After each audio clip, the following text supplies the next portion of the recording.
Lero tabweranso kuti tifotokozerere kuti ulendo wathu tikuyenda bwanji pamene tikumalizatsi akuwunikiridwa komanso akukonzedwa kuchokera kuma polling stations kupita constituency tally center, district tally center mpaka kudzafika kuno. Mene mati 9 koloko mmawa lero ndiye kuti katundu yense tinali kuti tanyamula kuchoka kuma polling stations kupita kuma console athu amene alipo 36 kusonyeza kuti zimenezi zili motero. Koma malingana ndi malamulo ma results athu ndiye kuti tinakhoma pamalo poonekera kaya ndi pa mtengo kaya ndi pa khoma cholinga ndiro wina aliyense athe kuona kuti zotsatira za pa polling station pamenepo zayenda bwanji.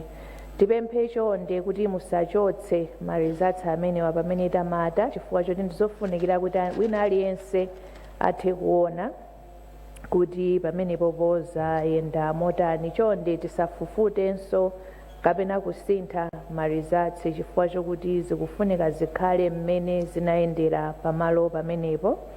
Ndi chiyembekezo chathu kuti mamonita onse anatenga nawonso kope yawo malinga ndi mmene tinakhala tikufotokozerera komanso mmene malamulo akunenera, ndipo ndi chiyembekezo chathunso kuti kwa iwo amene anakwanitsa anatha kujambula ma results amenewa mmene ifenso tinachitira.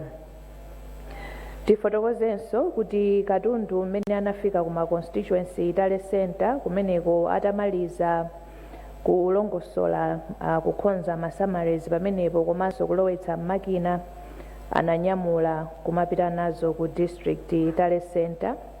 Iyi ndiye kuti ndi ndondomeko yathu yachiwiri mu ndandanda wa ndondomeko zimene tili nazo kuti zotsatira zidzafike kuno ku national tally center. Ntchito idakali mkati ndipo pamene tikuyankhula pano ndiye kuti ma constituency 96 out of 229 ndi amene akwaniritsa. Komanso amene afika kale ku district tally center ndiye kuti kumenekonso ntchito yayamba kuti akulongosola ma results pamenepo ndi kuwalowetsanso mu system kuti zizafike kuno.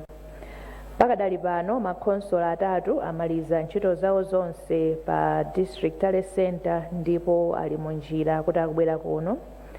Pachifukwa cha chitetezo kuti tisamalire katundu athu ndi anthu athu sitifotokozera kuti ndi ati amene anyamuka koma tikutsimikizireni kuti zili motero, ndipo akafika kuno muonanso akufika pokhala ulendowo akulunjika kuno. Ndondomeko yonse ya mmene ntchito ikuyendera ndi mmene tikuonetsera, ndipo mukhala ndi mpata ndithu kuona tebo imene titaonetsere kuti muzitha kutsatira ndandanda mmene tikuyendera. Komanso tikamakhala kuti tikusuntha ndi kuti tizikhala tikupanga update tebo imene kuti tonse tiyende limodzi. Timafuna titsindike kuti commission simaulutsa ma results amene sanatsimikizirike. Pachifukwa cha chimenechi ndiye kuti ifeyo sitilengeza kuti kodi zotsatira zili pa ndizotani kufikira pamene commission ikhale ndi mpata kuwunikira ma results amene talandire pamanja komanso ma results amene talandira kudzera makina amene kumene kunso ntchito ikuyenda ndithu tidakalandira. Tifotokozere kuti ma results apamanja akafika ndiye kuti tidzayamba kuwunikira kuyamba ndi chisankho cha president, kenako cha mphungu wa nyumba ya malamulo, kenako cha kansala malinga ndi mmene malamulo athu alili. Tikumbutsire pa nkhani ya madandaulo amene wadakafika ndithu, ndiye timafuna tikumbutse kuti pali ndondomeko yake yoti titsatire ngati tili ndi madandaulo. Chonde tikatenga madandaulo athu ndikukayika pa intaneti amene tinena kuti sanafike ku commission. Kupempha kwathu ndikuti anzathu a zipani komanso makandidate komanso mabungwe amene siaboma ngati pali vuto lililonse limene mukufuna kuti commission iwunikire muli omasuka kutero, koma tiyeni tigwiritse ndondomeko zokhazikika monga takhala tikufotokozera nkhani sitika pa Facebook, koma tilembereni kuti ife tikhale ndi mpata owunikira madandaulo amenewa kuti tilongosole ngati pali pofunikira kutero. Komanso muli omasuka kutumiza email kwa ceo@mek.org.mw kuti ifeyo tiwunikire. Mukatumiza ku WhatsApp kapena mukakava Facebook kuti tsindike apa ndi kuti tinena kuti inuyo simunadandaule fuka dandaulolo sitinalilandire. Ndikuthokozeni nonse chifukwa chakumvetsera kwanu. Ambuye akudalitseni.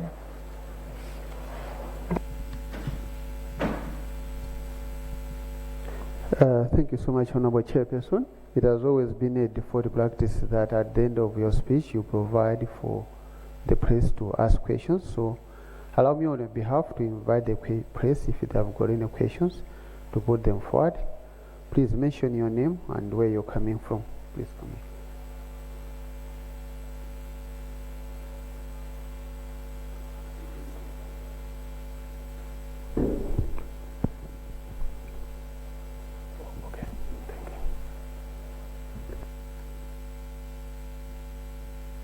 Chair.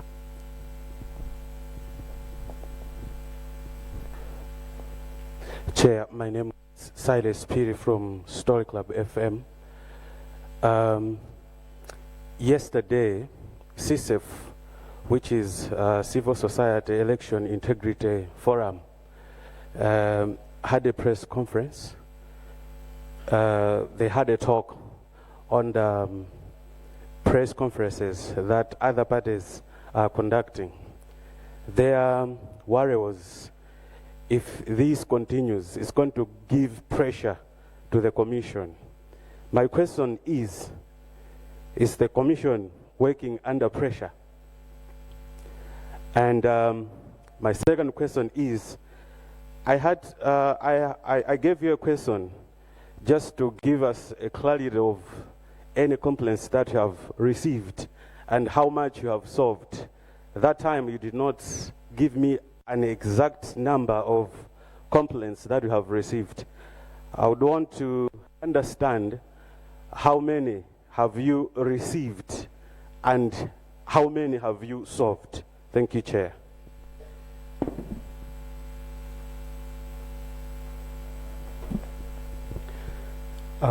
Madam Chair, ine dzina langa ndi Augustine Mulomole kutokera ku Mlimi Radio.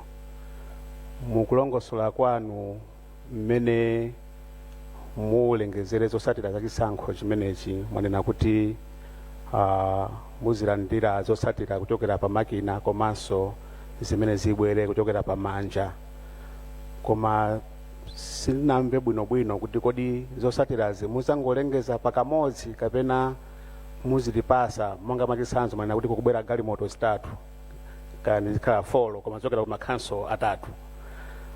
Timadikira kuti mwina galimoto zimenezi zikafika ndi katunduyo ndiye kuti muzibwera poyera ndi kulengeza kuti katundu amene afika ku makhanso atatu aja makhanso ndi awa mayina makhanso ndi zotsatira zimene zabwera kuchokera kumeneko.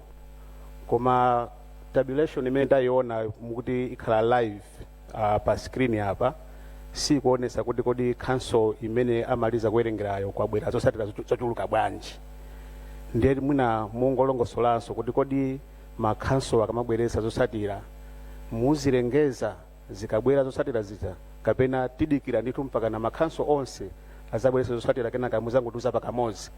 Ngati muzatero ndi kuti kuzakhala kovuta mwina kutsatira bwinobwino kuti pamene mwalengeza zakhala official mwamaliza, koma mwina pazakhala kusiyana mwachitsanzo kuti mwina council ina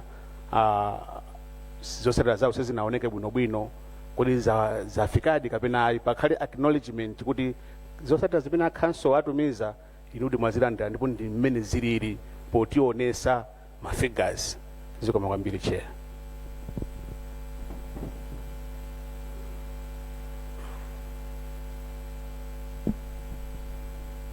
My name is Robert Chandilira from Planters Synod Radio. My question is in terms of the presiding officers. This afternoon, as reporters, we attended a press briefing where international observers gave preliminary report on how they had observed this year's elections. And then one of the areas was that the presiding officers, some of them lacked enough knowledge on how they could use election management devices. Now, as a MEC chair, what can be your comment? Thank you.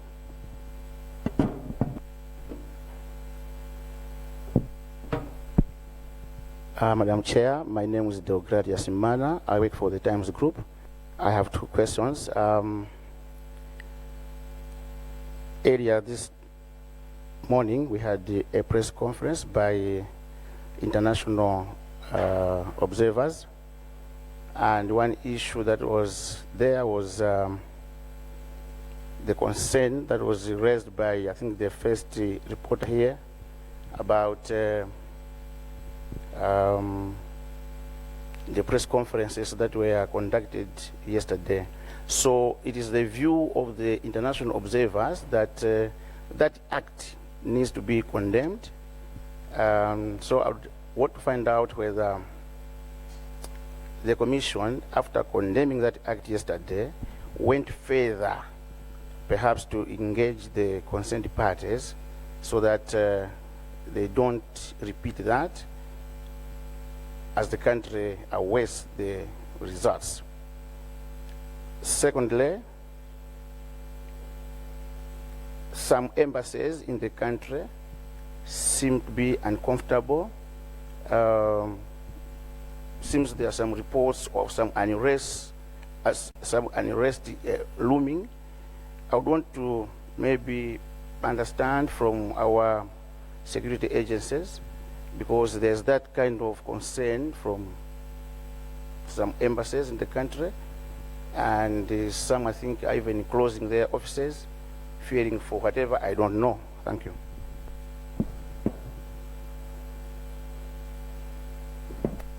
Ziko mwambili, chair, dzina langa ndine Amoni Butao waku Timveni.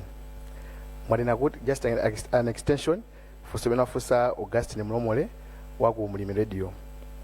Mwadina kuti zotsala zikafika kunoko as a commission mudzikhala ipansikaye ndikudziunikira kaye kutsatira zicha.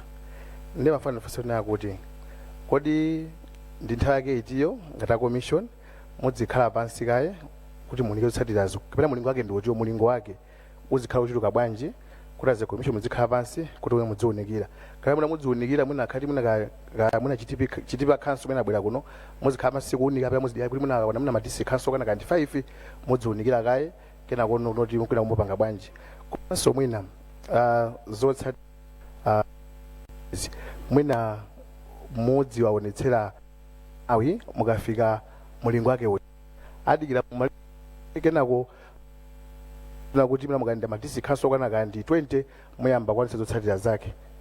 Komanso china kodi mwina pofika potapa tsiku lero midnight mwina mukayembekezera kulandira madistrict council mwina okwana ngati kubwera kunzasiya zotsatira zawo ziko.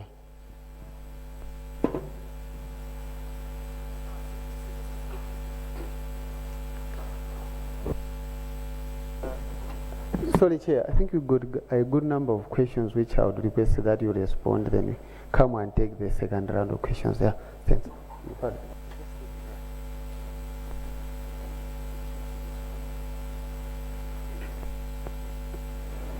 Zikomo kwambiri Sangwani komanso mafunso onse amene abwera. Silas Piri from Story Club. The Commission is not under pressure. We are working within our own pace, like nakufotokozerani tili ndi ndondomeko zathu zimene zimatsogozeredwa ndi malamulo, and we are working within that.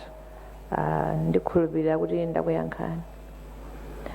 Munafunsa kuti ma complaints ndi angati. Ndikhulupirira kuti mwina dzulo mwina simunabwere chifukwa choti commission inapereka report ndi ma complaints amene afika ku commission, ndipo tinafotokoza kuti ma complaints wo analipo angati, and analipo atatu.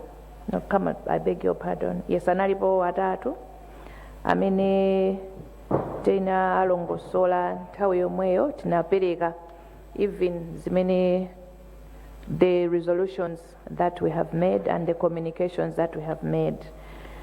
ngati mukufuna the details, I will request you to get in touch with Sangwani to give you the particulars thereof. The complaints zidakabwera ndithu, so we are dealing with them as and when they come. When we deal with them, tizifotokoza so kuntundu wa Malawi monga mmene tinachitira dzulo. Augustine Mlomole komanso ndi Butawo mundilole kuti ndiphatikize funso lanu limodzi pokhala limalunjika pofanana.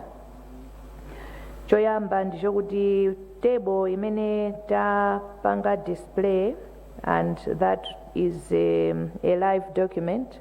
It is showing us progress oluchoka ku polling station kudzafika kuno tikuyenda bwanji. Ndipo kufotokoza kwathu tidanena kuti commission ipanga process ma results tikalandira both physical and the electronic. Kusonyeza kuti as and when the results arrive here, ndiye kuti commission izikhala ikuwunikira. The commission is continuously working. It means kuti tili pano ndithu zinthu zikamafika tizikhala tikuziwunikira and process towards the determination of the results.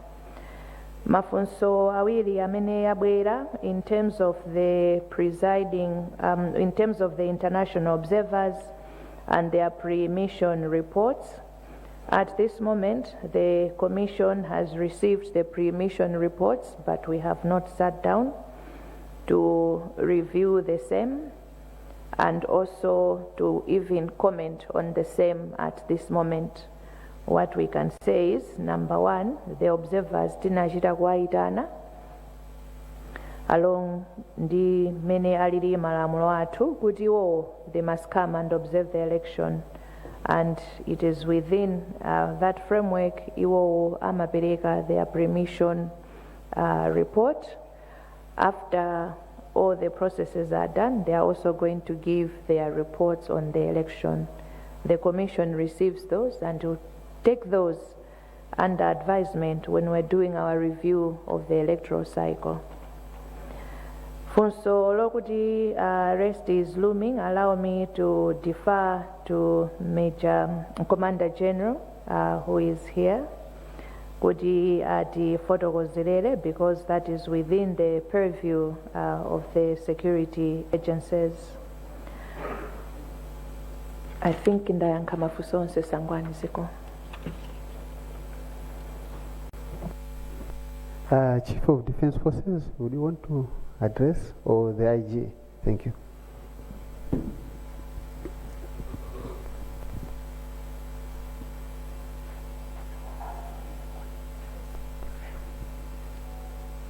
Thank you very much, Chair.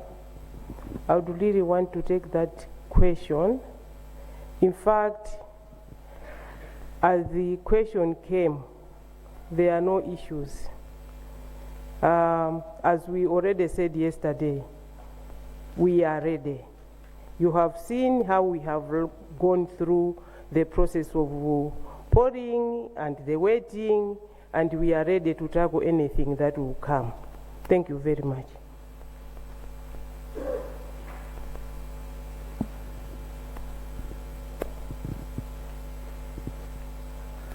Honorable Chairperson, allow us to go into the second and final round of the set of questions. So my colleagues, please come.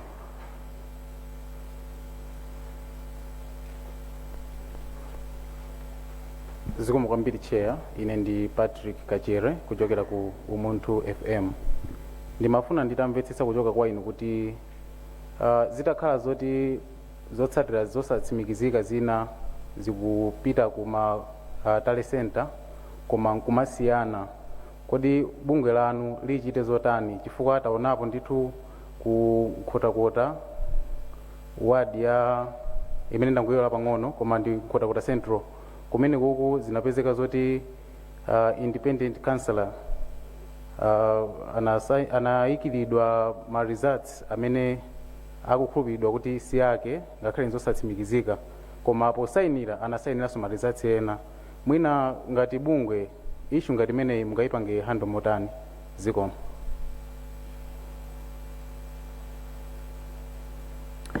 Madam Chair, ine ndi Leah Maligano kuchokera ku Times Group.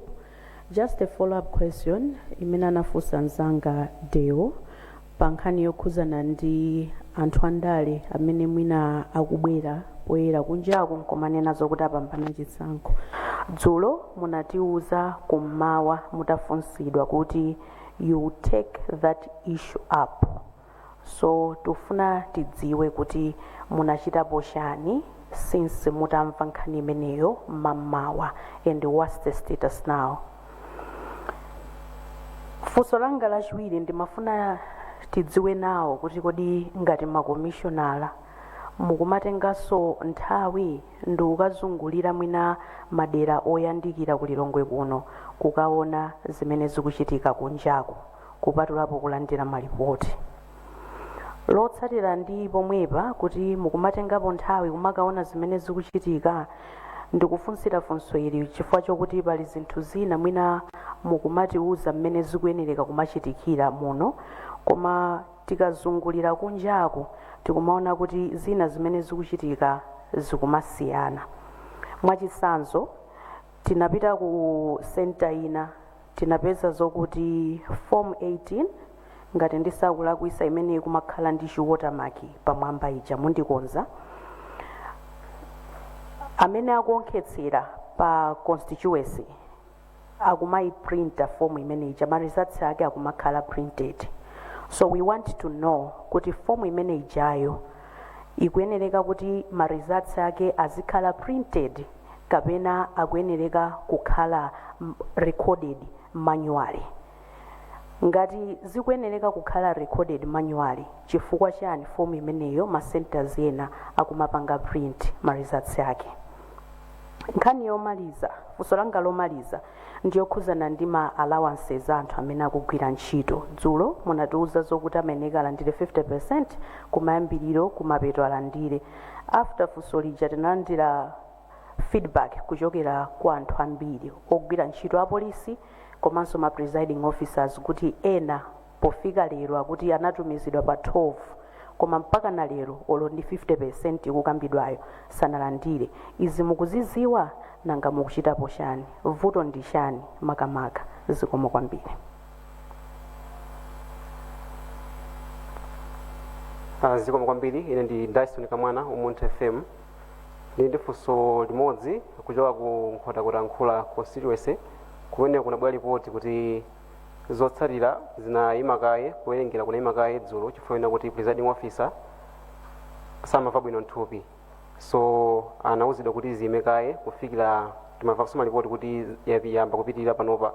Timafuna tinamva mwina commission kuti sipamakhala alternative onena kuti mwina ngati presiding officer sangakwanitse kupitiriza chifukwa cha zifukwa zina mwina pamapezeka njira ina kuti zipitirire.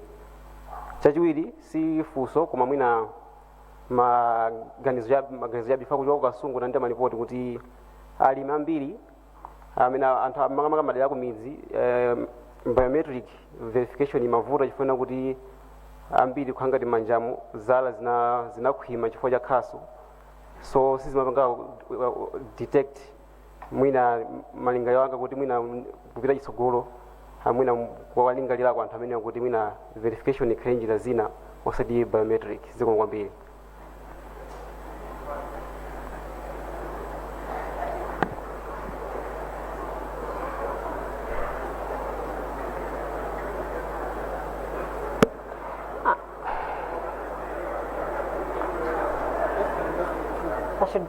I should go ahead. Thank you so much. Thank you so much. I think we should not reflect from the reflection of the people of, is it Nkhotakota or Kasungu, is not part of the views of the commission. Thank you. Proceed. Thank you, Madam Chair. I understand that we've got observers in the country. So during the SADC press briefing in the morning, they outlined a problem of not getting full information, or rather having communication boundaries. Now my question is, how will you tackle this problem? My second question is, I understand that manual counting may lead to discrepancies or disputes over vote tallies. In regards to these, are there any problems that MAKE is anticipating during the manual vote counting? Thank you. Zikomo kwambiri, ndine John Poka yuni ku Zodiac. Mwafotokoza kuti pamene mukulandira zotsatira simulengeza kapena simufotokozera zotsatira zili zonse zosatsimikizika kufikira zonse zitafika. Pali anthu ena akudabwa kuti mwina ndi mmene zilili pano pamene ena akubwera poyera kuti ayi tapambana chisankho mwina koyenera kuti commission izitha kufotokozerabe to keep people on track kuti zili motere kufikira pamene muzabwereso ndi zotsatira zotsimikizika kumapeto. Ndimafuna ndingomvetsetsa kuti chiganizo chimenecho chabwera bwanji, ndipo don't you think that is going to build anxiety kwa anthu amene akudikira zotsatira? Funso lachiwiri, pa nkhani ya mapayment a anthu amene agwira ntchito pa nthawi yachisankho, pali ena amene akudandaula kuti sanalandire ndalama kuchokera tsiku loyamba limene anthu amaponya voti. Zimene akufotokoza akuti pali blame game between the Malawi Electoral Commission and the financial institutions, mabanki amene MAKE makasiyako ndalama kuti zilipire anthu amenewa. Timafuna mwina tingopeza clarification from you, Chair, if you have any report on that regarding anthu amene sanalandirebe ndalama kufikira lero, akuti akafunsa ku MAKE akuwauza kuti ndalamazo zili ku mabanki, akapita ku mabanki akuwauza kuti ndalamazo za bounce zabwera ku MAKE. Zikomo kwambiri.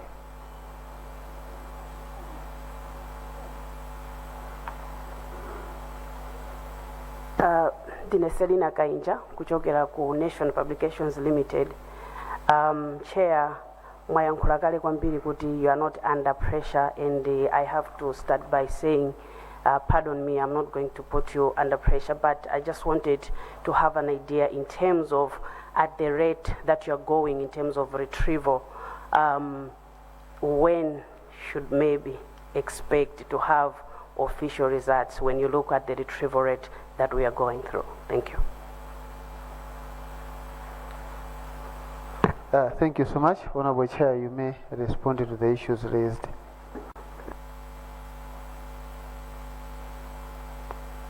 Thank you, Sangwani.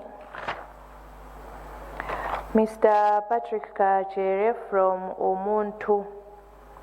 Ngati pangakhale ma discrepancies excuse me, ngati pangakhale ma discrepancies ndi ma figures tipanga bwanji. Ntchito ya commission tikamanena kuti we are going to determine the results. It's not just endorsing ma documents kapena ma records amene talandira. The commission sits and considers and analyzes my documents also. And in terms of the law, the commission has power. Ngati paoneka kuti pali irregularity ina iliyonse, and irregularity can take any form, including discrepant figures, the commission has power to take any necessary action to correct that and its effects. Kusonyeza kuti tikalandira ma records, we are going to sit down and see kuti kodi ma zonse zili bwinobwino kapena ayi. Ngati pali voto ndiye kuti tikhonza. Komanso funso limenelo linabwera, I think nandilipeza kutsogoloko. Ma press conferences akunena kuti apambana kale. Malawi Electoral Commission sina fotokoze, it has not declared kuti amene wapambana pa chisankho ichi ndi ndani, ndipo tipitiriza kufotokozerera kuti nonse amene munapikisana pa chisankho ichi, kaya ndi president, kaya ndi phungu wa nyumba malamulo, kaya ndi kansala, you must desist from making any utterances kuti mwapambana. In terms of what the commission is doing, we'll be updating the nation accordingly beyond the pleas that we are making. Do we have monitoring mechanisms in place? Yes. Commission is not just the commissioners who are sitting in front, including myself. We have structures in place. Kuyambira ku polling station all the way through to the district tally centers. And my structures, one of the issues is to escalate ngati kuli mavuto ena ndi ena, apart from the complaint handling mechanisms that we have, so that we can handle zimene zikuchitika. In the event that kwina kufuneka kuti kupitidwenso as a reinforcement, that is kuchitikanso. In terms of our processes, ndikuona kuti pali mafunso angapo dealing with results management, but I know that we had a session where we were orienting media houses on our results management. Sangwani mwina mutabwerezanso kuti mwina ngati ena sanathe kutsatira kapena kunalibe mwina angathe kuchita nawonso kuti tonse tiyende limodzi. But to answer your question, Ms. Malekano, the form ikafika pa constituency tally center, in terms of the electronic processes, it is being scanned into the EMD, as well as another data entry clerk entering the figures that are there. But in terms of the full spectrum of our processes, tipemphaso mwina kuti ngati kungatheke pakhale session ina yongokumbutsira kuti tiyende limodzi kuti tizitha kudziwa kuti choyenere ichi ndi choyenereka kuchita ichi kapena ayi. Funso la ma allowance labwera pawiri nde mundilole kuti ndiyankhe limodzi. Tinafotokoza dzulo kuti we have a payment modality for wina aliyense amene amagwira ntchito za chisankho ku field. Pakadali pano sitinalandire report ina iliyonse escalated to the commission. Koma mene mwafotokozerera makamaka Mr. Paul John Kayuni kuti akunena kuti pali vuto ndi mabanki. That is something that the commission can easily take up, because we can just go to the banks and find out.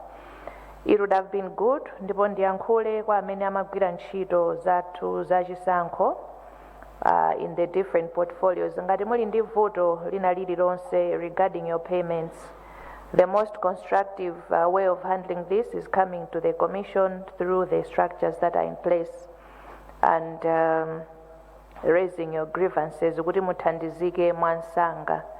Chifukwa mukapanga escalate through other channels, it is good, and we thank you anzathu aku media kuti mukupanga raise. Koma mukapanga raise chonchi ndiye kuti mayina tilibe iwo amene ali affected. It would have been better if the individuals who are affected would come to the commission so that we are able to handle these expeditiously. Nonetheless, we will use the bank channel because that is the easiest in terms of the information that we have. Ku Nkhotakota Nkhula constituency, our presiding officer and amene ali ndi udindo oyambirira to finish the processes at their polling station. Ngati pali vuto lina that is supposed also to be escalated through our designated channels, kuti tithe kufotokozera bwinobwino kuti apapa tingathe kuthandizana motani.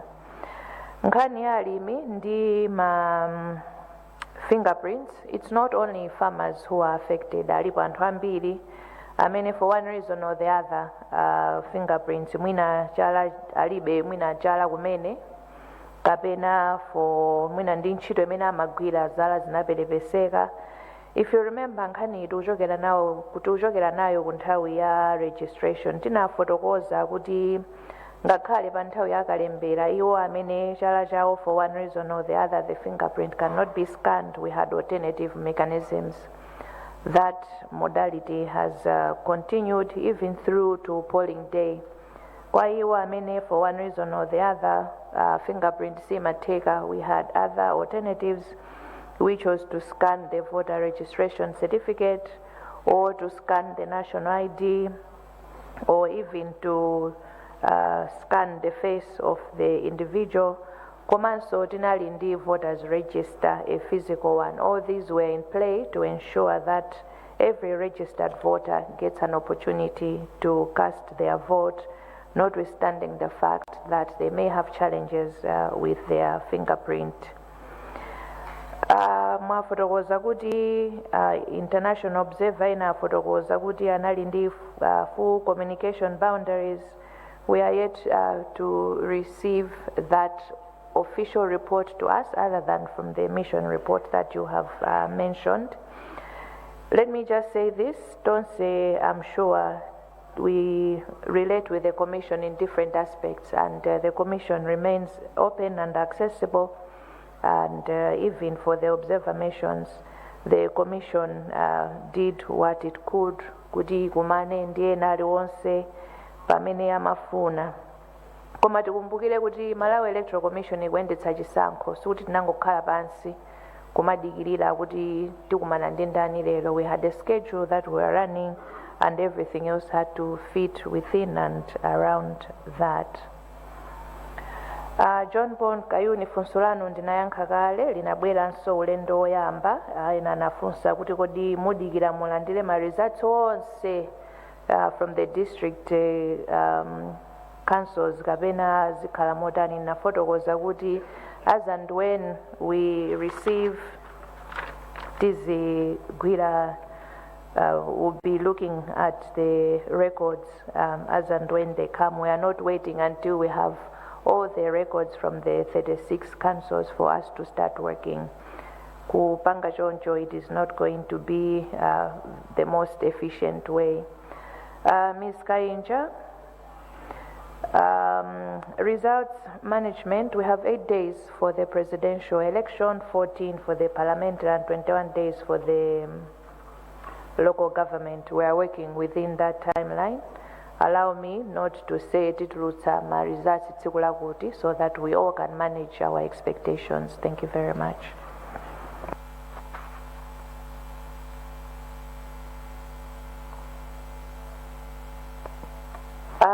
Ndiloleni amainde abambo to express our gratitude to all of you seated here. Komanso onse amene mukutitsatira in the different platforms pamene timapereka update yathu ya masana pano. Tipitirizabe kupereka ma update as and when, so that tiyendere limodzi. Tipemphe mopitiriza kwa Malawi, tiyeni choyamba tisunge bata ndi mtendere, tiyeni tidekhe pamene tikudikira ma results athu.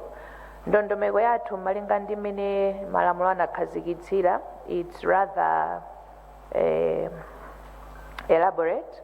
Ma results afunika ayende kuchoka polling station, constituency tally center, district tally center, ndi kubwera kuno. There are no shortcuts. So tipemphe kuti chonde tiyeni tidekhe tikuyesetsa kumbali yathu kuti ma results wafike mwansanga kunoko, kuti ntchito tingathe kugwira nso mwansanga, so that the nation can know what the results of our elections were.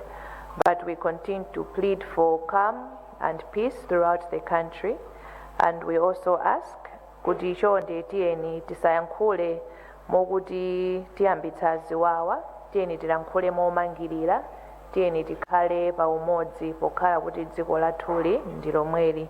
Ambuye akudalitseni nonse, zikomo kwambiri.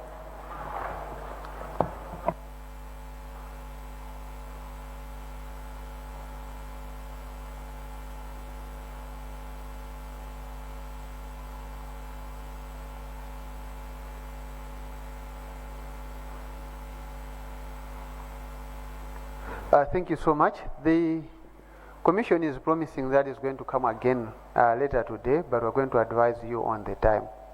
Thank you so much. May I request that the first to leave in the room will be the Commission, the Defense Forces, and the Malawi Police Service. Then my colleagues from the press, maybe we can have a brief as we did last time. Thank you so much.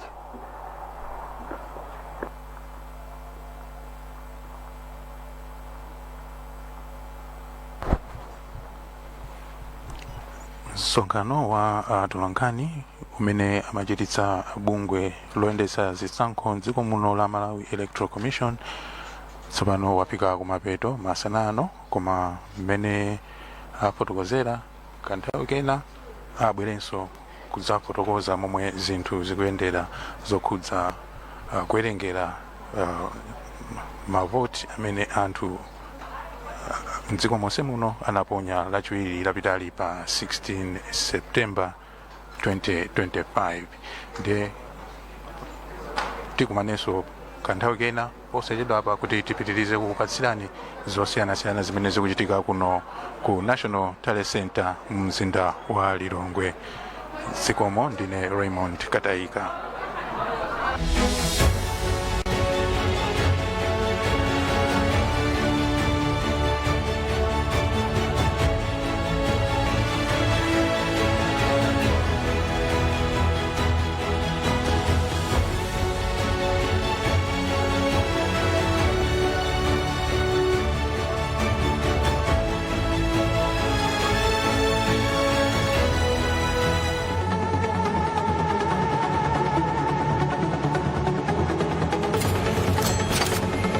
There are times when all the mind wants is entertainment.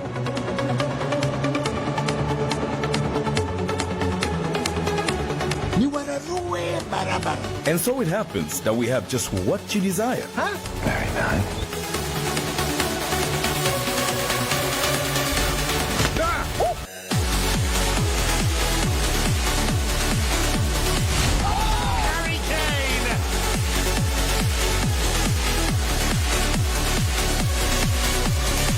A bouquet with never-ending movies, TV series, game shows, sports, news, and everything for the kids.